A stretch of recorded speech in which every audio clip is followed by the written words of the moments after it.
Ito po garden soil namin, gilipat namin na karaan. So galing kami doon sa kabila, gilipat namin, i-survive namin ito. Yung nakita nyo nakaraan na mayroon na upa, ito na po siya. Oh. Yan. Ito na po i-provide na galing sa driftwood at bininta namin yung oling. Ito po ang carbon namin to nakaraan.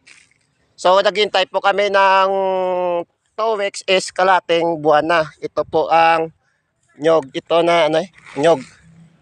Yan ang nyog na bonsai namin. So ilagay mo na namin dito, tawagan namin ang taga-Bipar. O take tapos na operation namin dito sa paglilipat namin. Temporary kami dito.